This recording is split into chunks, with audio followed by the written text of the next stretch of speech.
Adolescence. It is the period of beginning with the appearance of secondary sexual character and the termination with cessation of somatic, that is the body growth. It can also be regarded as a transitional stage of physical and mental development of child occurring between the puberty and the legal adulthood between 10 to 19 years of age, where individual is no longer a child but not at a adult. ॲडल्टन्स या शब्दाचा अर्थ असा होतो की या पिरियड्समध्ये काय होतात की सेकंडरी सेक्शुअल कॅरेक्टर्स जे असतात ते ॲपियर्स व्हायला स्टार्ट होते, ग्रोथ व्हायला स्टार्ट होते. ओके, याच पिरियडमध्ये बॉडी ग्रोथही होते. ओके, म्हणजे हा जो पिरियड आहे म्हणजे 10 to 19 इयर्सचा, यामध्ये इंडिव्हिज्युअल हा जो असतो तो चाइल्डही नसतो आणि अडल्टही नसतो. ओके, म्हणजे ज्या पिरियडमध्ये individual not a child but not a adult, म्हणजे तो चाइल्डही नाही आणि ॲज अ ॲडल्टही नाही, या पिरियडला काय म्हणायचं, ॲडल्टनेस असं म्हणायचं. ओके, म्हणजे in adultness there is the beginning of appearance of secondary sexual characters. याच्यामध्ये सेक्शुअल कॅरेक्टर्स काय होतात, डेव्हलप व्हायला स्टार्ट होतात, त्यांची बिगिनिंग होते. आणि पिरियड्स आहे एज 10 to 19 इयर्स. ओके, हा आहे यामध्ये. नेक्स्ट पॉईंट आहे याच्यामध्ये, adolescence in a fact a phase rather than the fixed time period in their life. It is a phase of development of many fraud like sexual and reproductive maturity, mental development, adult identification and transition from socio-economic and emotional development व relative independence. या जे पिरियड्समध्ये काय होतं, एक तर sexual characters तर develop होतातच, त्याबरोबर रिप्रोडक्टिव्ह मॅच्युरिटी पण येते, मेंटल डेव्हलपमेंटही होते. ओके, आणि त्याबरोबर कोणतं सोशिओ इकॉनॉमिक्स आणि इमोशनल डेव्हलपमेंटही या पिरियड्समध्ये होत असते. ओके, आता ही जी पिरियड आहे ॲडल्टनेस, त्याचे काही स्टेजेस आहेत. ओके, सायमल्टेनियस एका स्टेजमध्ये होत नाही ते.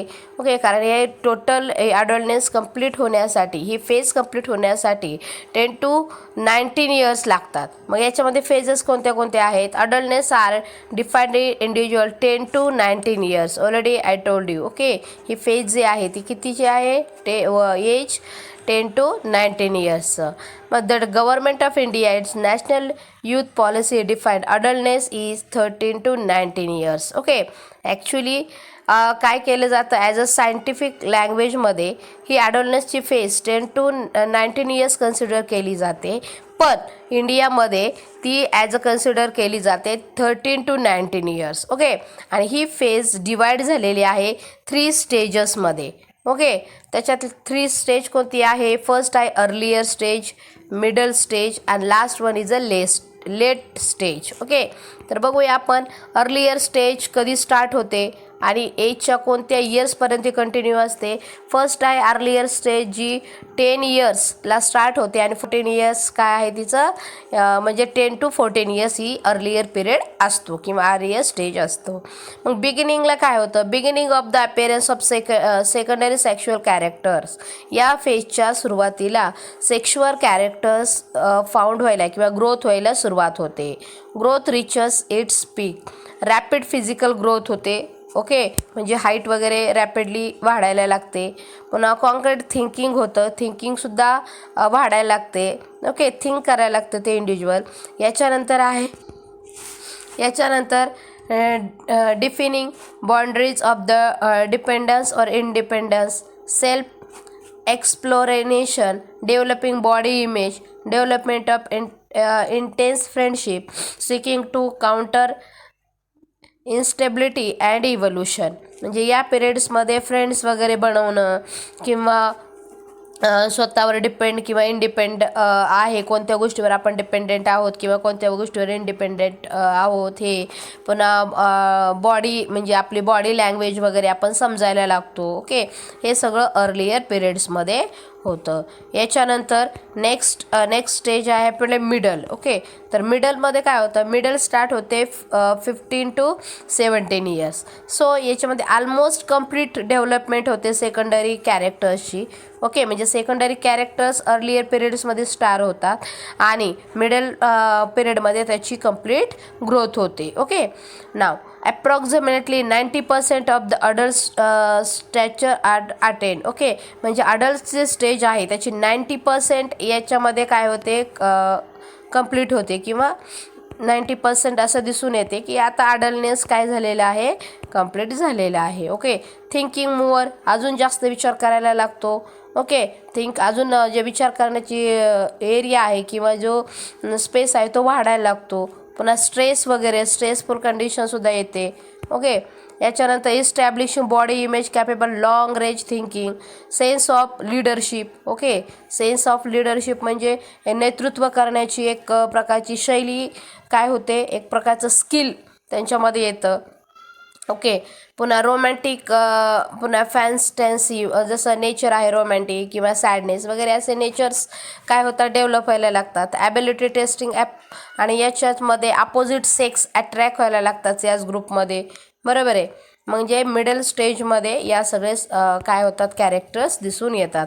आणि जो लेट पिरियड आहे 18 to 19 इयर्स, याच्यामध्ये total physical growth, maturity established होते. Thinking, intellectual functioning, identify, pure grouping, हे फेवर, हे सगळं कम्प्लिटली ग्रोथ होते. ओके, आणि स्टेबल रिलेशनशिप किंवा चेंज फ्रॉम द चाइल्डहूडपेक्षा आपण बाजूला येतो, एक बालपणातून बाजूला येतो तो इंडिव्हिज्युअल, आणि याचं अडल्टहूड आहे रिलेशन तो बनवायला लागतो. ओके, हे आहे या अडल्टहूड फेजेसचे 3 स्टेजेस. Okay, 3 stages. आता आपण बघूया next physical change and adultness. आता फिजिकल चेंजेस काय होतात ॲडल्टनेसेसमध्ये, तर फिजिकल चेंजेस याच्यामध्ये फर्स्ट होते ग्रोथ स्पोर्ट, म्हणजे ग्रोथ वाढायला लागते. ओके, बोथ गर्ल्स किंवा बॉईज दोन्हीचीही ग्रोथ काय होते, वाढते. Okay, in case of boys, okay, बॉईजमध्ये काय होतं, muscles development, skin become oily, broadening of the shoulders. Okay, cracking of voice, development of underarms and chest hair, pubic hair and facial hair, enlargement of the penis and testes. Okay, म्हणजेच काय होतं, बॉईजमध्ये एक तर काय होतं, त्यांची muscles develop होतात, skin oily होते, शोल्डर्स वगैरे असे मजबूत व्हायला लागतात, आवाज असा घोगरट येतो. ओके, त्यांचे अंडरआर्म्स किंवा चेस्टवर हिअर्स यायला लागतात किंवा प्युबिक हिअर्स यायला लागतात. नंतर फेसियल हिअर, चेहऱ्यावर वगैरे दाढी मिशा वगैरे यायला लागतात. ओके, येतात त्यामध्ये. ओके, पुन्हा मग एनलार्जमेंट पेनिस अँड टेस्टिसचे होते. हे सगळे चेंजेस हे फिजिकल ॲडल्टनेसमध्ये बॉईजमध्ये फाउंड होतात. तर गर्ल्समध्ये काय होतात, यामध्ये की ब्रिस्ट, म्हणजे डेव्हलपमेंट ऑफ ब्रिस्ट.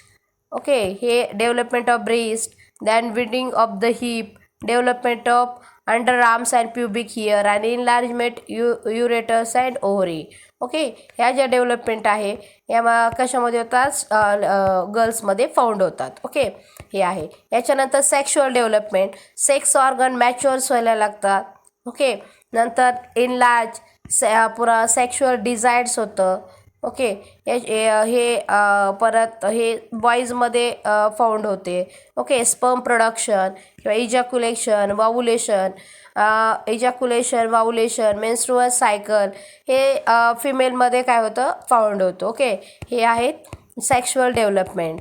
याच्यानंतर आहे इमोशनल अँड सोशियल चेंजेस. काय होतात इमोशनल चेंजेसमध्ये, ऑन आयडेंटिटी किंवा फॅन्टन्सी, डे ड्रीमिंग किंवा attention seeing behaviour, emotional instability, full of energy, sexual attraction, rapid mood changes with family and behavior code, self exploration and the evolution, formation, new relationship, Pir pressure, okay etcetera, हे सगळे emotional होतात. एकतर rapid mood change होतो, कधी sad कधी happy. Okay, आणि opposite sex attraction पण याच फेजमध्ये होत असतं. ओके, हे आहे. याच्यानंतर आहे मेंटल हेल्थ ऑफ अडल्ट. हे तर फिजिकल झालं, पण मेंटली काय होतं?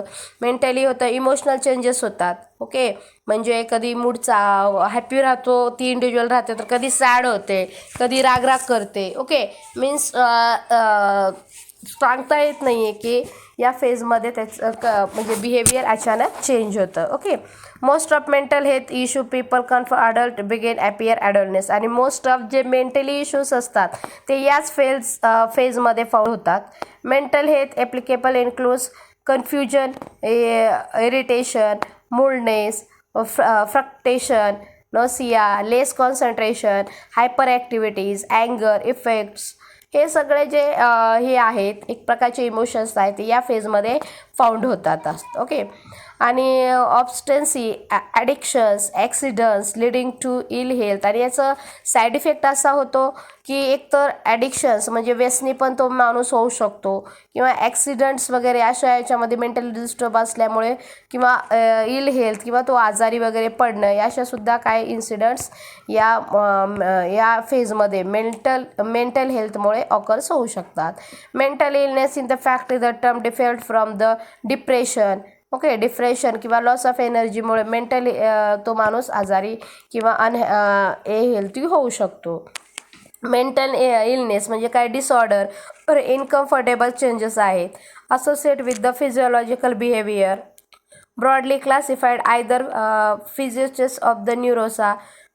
फिजियोसिस includes delusions, hallucinations, disturbance in the thinking process. The physicalness leads to the Alzheimer's disease.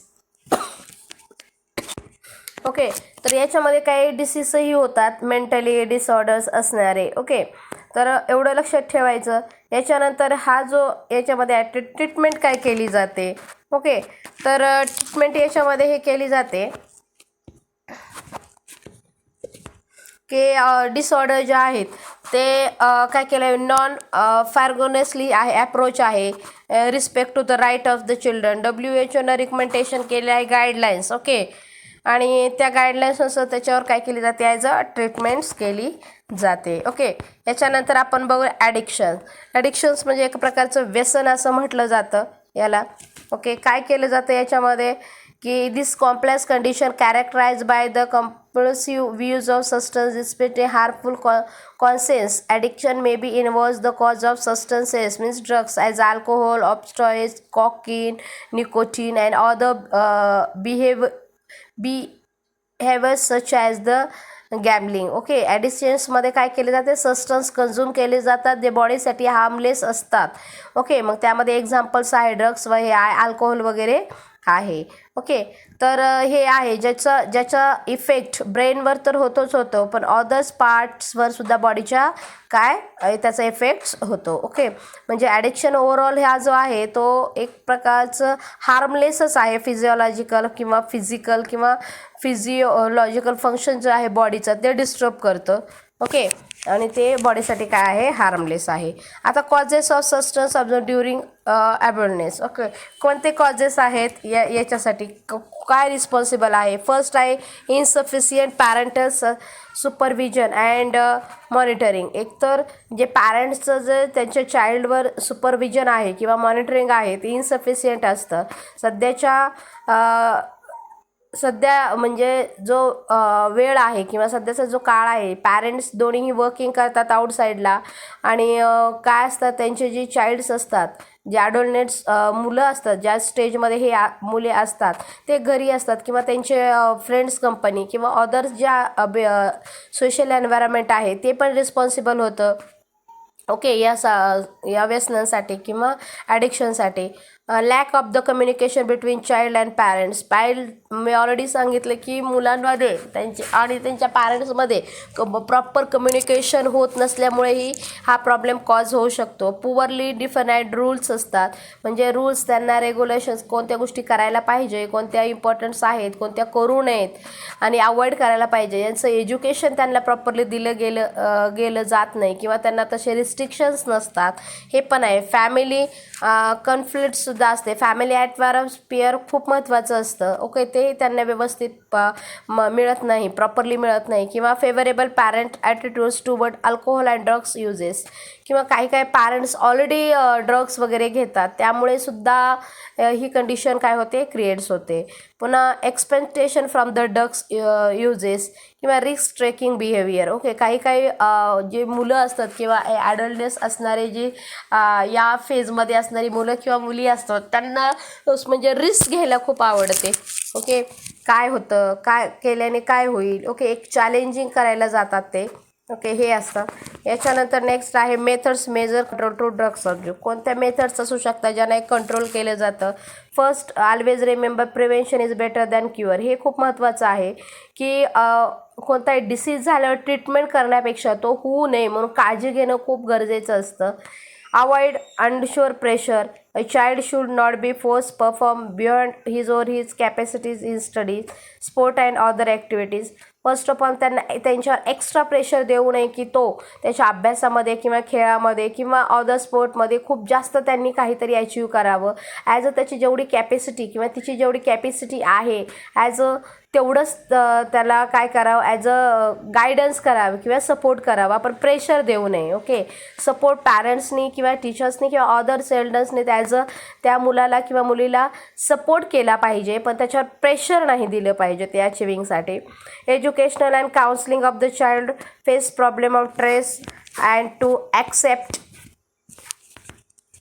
Disappointments and failure. एकतर त्याला सपोर्ट करणं खूप गरजेचं आहे, पण जर त्याला काही फेल्युअर आलं किंवा तेव्हा डिसअपॉइंटमेंट झालं तर ते अचीव कसं केलं गेलं पाहिजे हे शिकवलं पाहिजे. ओके, शेवटी कसं असतं बाळांनो, आयुष्यामध्ये ज्या गोष्टी आपल्याला हव्या आहेत त्या मिळणारच असं काही नसतं. ओके, म्हणजे ज्या आपल्याला आयुष्यामध्ये नको आहेत त्यासुद्धा आपल्या लाईफमध्ये येतात आणि त्या आपल्याला ॲक्सेप्ट कराव्या लागतात.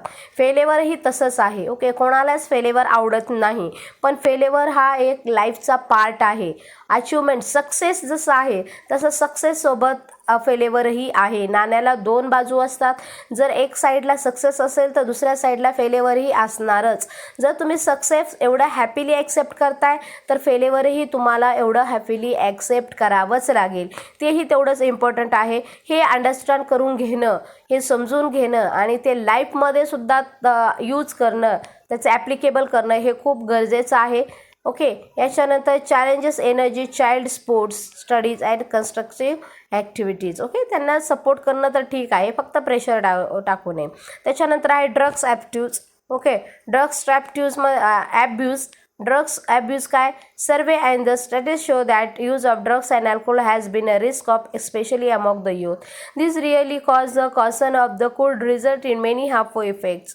Proper education guideline would enable to youth to safeguard themselves against this dangerous behavior pattern and follow the healthy lifestyle. The drugs which are commonly abused are opioids, cannabinoids and alkaloids of Coca. Okay, actually हे जे drugs आहेत ते harmful आहेतच, त्याचा harmful इफेक्टच आहेत, पण proper जर guidelines केलं किंवा एज्युकेट जर यूथला, आणि मोस्ट ऑफली हे जे सिच्युएशन ड्रग्स ॲब्यूजची फाऊंड होते ते यूथमध्ये फाऊंड होते. ओके, ते त्यांच्यासाठी तर डेंजरस आहे, पण त्यांच्या फॅमिली आणि त्यांच्या जे रिलेटिव्ज आहेत त्यांच्यासाठीही सुद्धा काय आहे, डेंजर कंडिशन आहे. ओके, याच्यामध्ये मोस्टली ड्रग्समध्ये काय घेतलं जातं कॉमनली, जे ऑप्टॉइड्स किंवा कॅनाबाइड्स किंवा अल्कॉइड्स कोका हे काय केले जातात, हे ड्रग्स कन्झ्युम केले जातात. याच्यामध्ये ऑप्टॉइड्स कोणता आहे, opioids receptor present in central nervous system. हा काय करतो की हा जो ड्रग्स आहे तो आपल्या सेंट्रल नर्वस सिस्टीमला बाइंड करतो आणि गॅस्ट्रोइंटेस्टाईनला सुद्धा काय करतो, बाइंड करतो. ओके, याच्यामध्ये कोणते आहे, heroin, otherwise called as smack. Heroin हा एक त्याच्यामधला ड्रग्स आहे ज्यांना स्मॉक असंही म्हटलं जातं. याचं केमिकली आहे डाय ॲसिटिल मॉर्फिन. याचं केमिकली नाव आहे डाय ॲसिटिल मॉर्फिन. हा कुठून मिळवला जातो, हा extracted from the latex of the poppy plant और Papaver somniferum. Heroin is a depress and slow down the activity of the body. आता हा जो आहे याच्यामधला हिरोईन हा एक तर स्मॉक यालाही म्हटलं जातो. याचं केमिकल नाव आहे डिॲसिटिल मॉर्फिन. ओके, तो कुठून मिळवला जातो? तो latex of the poppy plant, Papaver somniferum यापासून मिळवला जातो. आणि या ड्रग्समुळे काय होतं की बॉडीची जी ॲक्टिव्हिटी आहे ती स्लो डाऊन होते. ओके, एवढं लक्षात ठेवायचं आहे. याच्यानंतर आहे आपलं कॅनाबिनॉइड्स. ओके, तर interact with receptor present in brain. Inhalation and ejaculation of these substances affect the cardiovascular system. हा cardiovascular systemवर इफेक्ट करतो. पुन्हा these are obtained from the influence and the part of the cannabis sativa. Okay, यापासून तो मिळवला जातो. पुन्हा marijuana, hashish, charas and ganja are other different form of the drugs. म्हणजे हे सगळे डिफरंट फॉर्म्स आहेत याचे, गांजा, चरास वगैरे. ओके, आणि ते सुद्धा याच प्लांट्सपासून मिळवले जातात. याच्यानंतर आहे कोकीन. कोकीन हा अल्कॉइड आहे, ऑप्टेन केला जातो कोका प्लांट्सपासून, ज्याचं सायंटिफिक नेम इरेथ्रोझॅलम असं आहे. इरेथ्रोझॅलम कोका आहे. तो काय करतो? इन्क्रीज लेवल करतो न्यूरो ट्रान्समीटर. ओके, आणि एक्सेसिव्ह ड्रग्ज जर झाला, ओके, तर काय होतं? हॅपीनेस इरेटिबिलिटी किंवा हॅपीनेस इरेटिबिलिटी किंवा हॅल्युजिनेशन, माइंड एक्सपेंडेड ड्रग्स आहे. हॅल्युजिनेशनसारखे सुद्धा यामध्ये काय होतं? इन्सिडंट्स होत असतात. ओके, याच्यानंतर आहे these alkaloids causing day dreaming, lysergic and acid and cannabinoids are the hallucinogenic substance. Dreaming म्हणजे आपण ज्या गोष्टी नसतात, अस्तित्वातच नाही आहेत, त्यासुद्धा बघायला लागतो, इमॅजिन करायला लागतो. ओके, जे इंडिव्हिज्युअल हा ड्रग्स घेतात तो.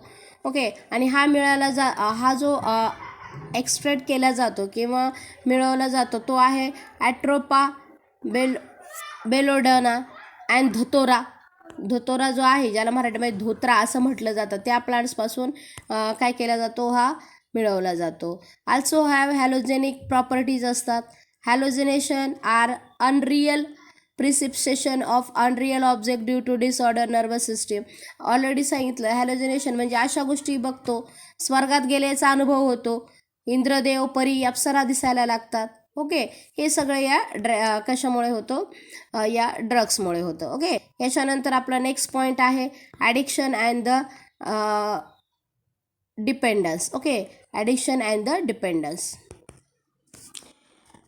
Because of the perceived benefits, drugs are used repeatedly. The most important thing which are failed to realize it is the inherent addiction nature of the alcohol and drugs. Addiction is a physiological attachment to certain effects, such as euphoria and the temporary feeling of the well-being associated with the drugs and alcohol. These drive people to take them even when they are not needed, or even when they used to become a self-destructive.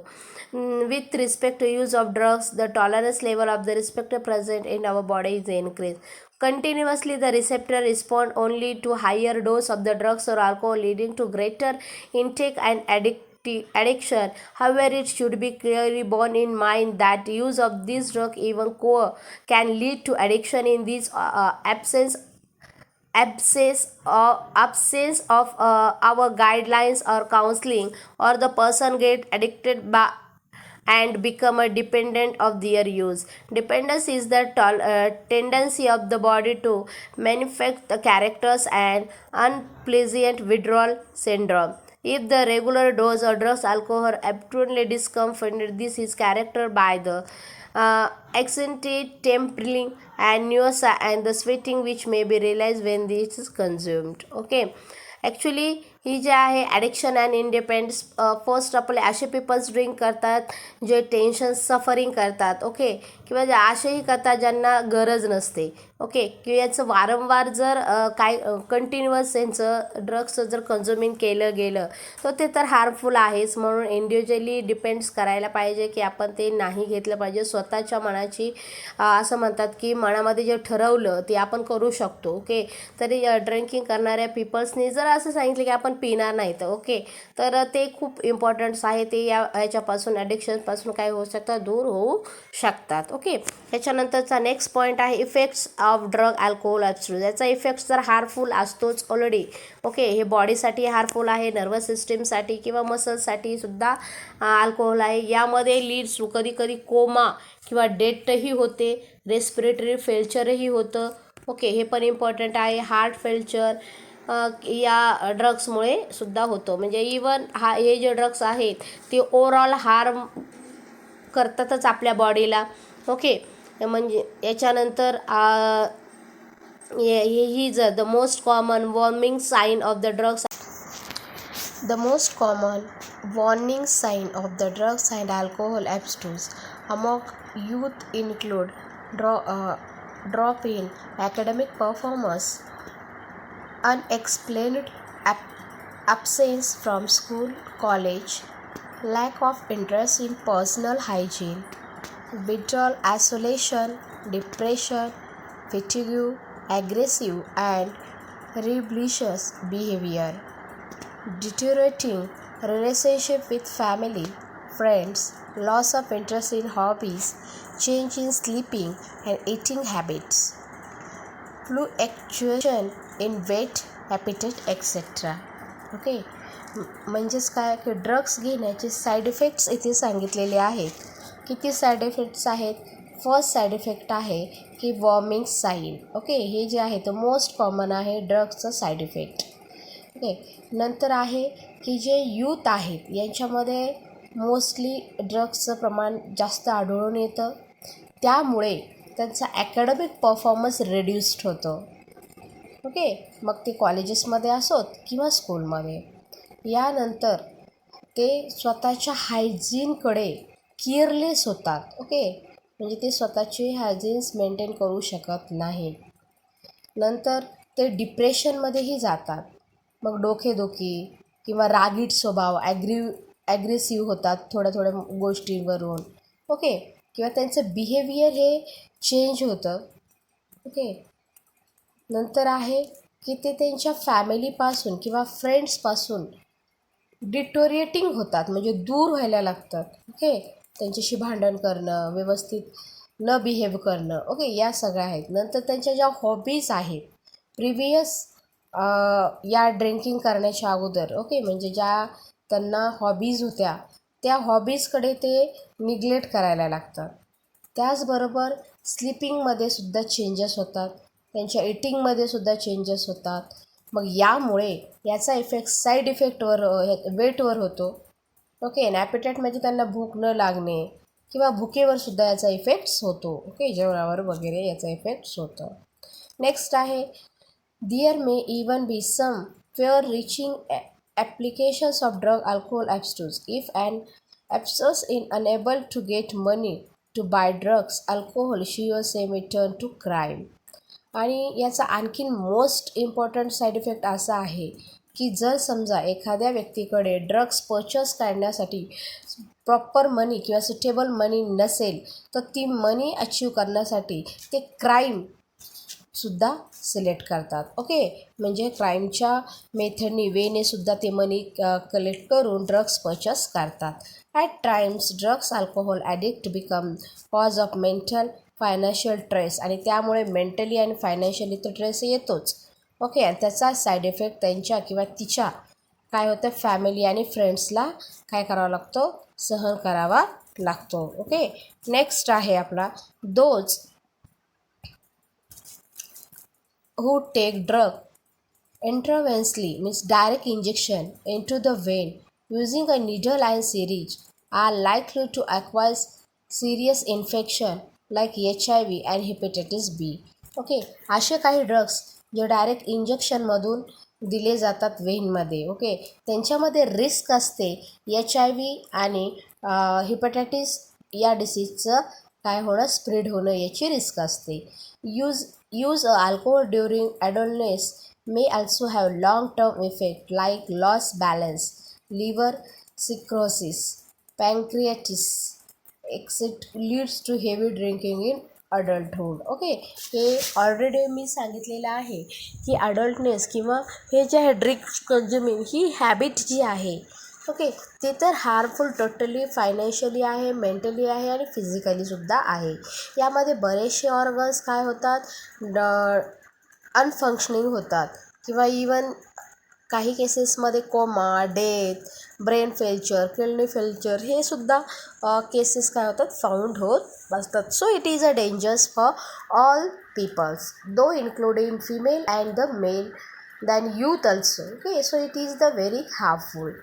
Chronic use of the drugs and alcohol damage nervous system and liver. Okay, so cirrhosis means what? Cirrhosis means what? Damage nervous system and liver. Use of drugs and alcohol during pregnancy adversely affect on fetus. Okay, those women are take drugs during they are pregnant, then it get the effects on दिअ foetus. ज्या women's pregnant असतात आणि drink करतात किंवा drugs घेतात त्याचा directly effect त्यांच्या पोटातल्या बाळावर किंवा फेटसवर होतो. Another misuse of the drugs is that certain sport person use drugs to enhance performance. Okay, काही स्पोर्ट पर्सन्स त्यांचा परफॉर्मन्स चांगला होय यासाठी सुद्धा ड्रग्स घेतात. ओके, यूज आता कोणता आहे? Narcotic analgesics, anabolic steroids, diuretic and the certain hormones to increase muscle strength and promote aggressiveness and overall important in their performance. आता या ड्रग्समुळे होतं काय? जे स्पॉट पर्सन्स ड्रग्स घेतात त्यामुळे त्यांच्या बॉडीवर त्याचा काय इफेक्ट्स होतो? त्याच्यामध्ये काही हार्मोन्स आहेत त्याचं सिक्रेशन काय होतं? इन्क्रीज होतं. ओके, तर कोणते सबस्टन्सेस आहेत? तर आहे narcotic analgesics, anabolic steroid, diuretics and certain hormones. Okay, काही याच्या व्यतिरिक्त काही हार्मोन्स आहेत ज्यांचं सिक्रेशन काय होतं? इन्क्रीज होतं, ज्यामुळे मसल स्ट्रेंथ चांगली होते आणि तो पर्सन ॲग्रेसिव्ह होतो. ओव्हरऑल त्याचं परफॉर्मन्स हा काय होतो? बेटर होतो. मग परफॉर्मन्स बेटर होण्यासाठी काय केलं जातं?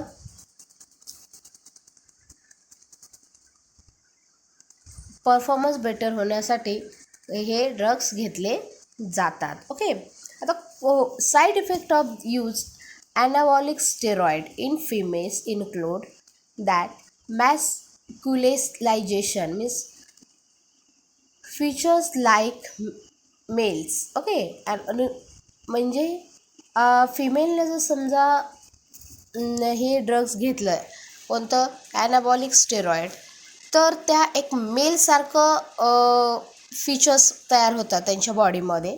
सो एक साईड इफेक्ट आहे फिमेलने जर हा ड्रग्स घेतला तर.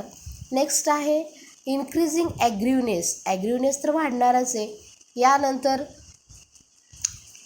Mood swinging, depression, abnormal menstrual cycle, excessive hair growth on face and body, enlargement of the clitoris and deepening of voice. तो हे सगळे फीचर्स म्हणजे deepening of voice, hair growth on face, okay, हे सगळे features मेलमध्ये असतात जे या ड्रग्समुळे फिमेलमध्ये सुद्धा फाउंड होऊ लागतात. हा एक सगळ्यात मोठा साईड इफेक्ट आहे.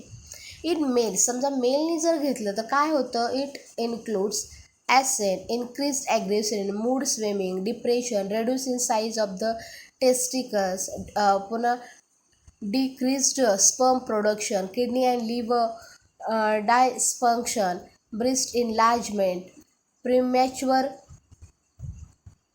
baldness, enlargement of the prostate gland. These side effects आहेत परमनंट विथ प्रोलॉन्ज्ड यूज. ओके, आता हे जे साईड इफेक्ट्स आहेत ते परमनंटही होऊ शकतात जर ते वारंवार काय करत असतील? सतत हे ड्रग्सचं कन्झ्युमिंग करत असतील तर. ओके, तर हे काही साईड इफेक्ट आहेत जे स्पोर्ट पर्सन ड्रिंक करतात त्याचे. ओके, आता प्रिव्हेन्शन काय? प्रिव्हेन्शन काळजी घेतली पाहिजे की याचे साईड इफेक्ट्स पण नको आणि यामुळे होणारा मेंटली, फिजिकली, सोशली जे त्रास आहे तो पण कमी झाला पाहिजे. यासाठी काय केलं पाहिजे मग? The age old means ages is prevention is better than cure. एक म्हण आहे बघा, बरोबर आहे.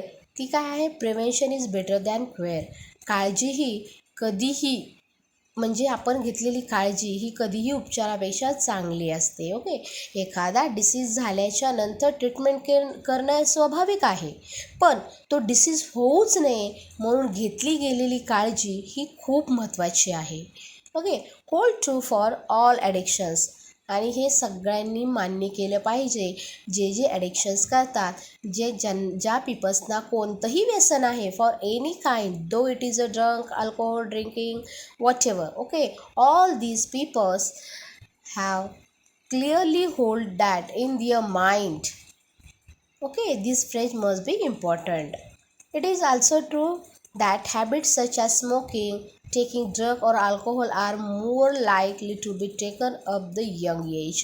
आणि ही जे प्रोडक्शन्स आहेत किंवा हे जे व्यसनं आहेत ते मोस्टली यंग एजमध्येच काय होतात, दिसून येतात. असं नाही की ओल्ड पर्सन व्यसनं करत नाहीत, असं नाही आहे, पण ज्यांचा जो रेशो आहे तो यंग एजमध्ये जास्त फाउंड होतो. More drinking adolescence, it is the best identity situation that push the adolescents towards use of drugs or alcohol and take remedial measures well at time. In this regard, the parents and the teacher have specially responsibility. तर young एजकडे ते जर youth आहे ते या ॲडिक्शनकडे ढकलले जाऊ नये किंवा त्यांना त्यांचं व्यसन लागू नये म्हणून पॅरेंट्स आणि टीचरची रिस्पॉन्सिबिलिटी आहे की त्यांना प्रॉपर गाईड केलं गेलं पाहिजे. What is the wrong and what is the right याची प्रॉपर इन्फॉर्मेशन दिली गेली पाहिजे. ओके. तर अशा प्रकारे हा इथे आपला चॅप्टर कंप्लीट होतो. याची एक्झरसाईज तुम्हाला कंप्लीट करायची आहे आणि मला पाठवायची आहे.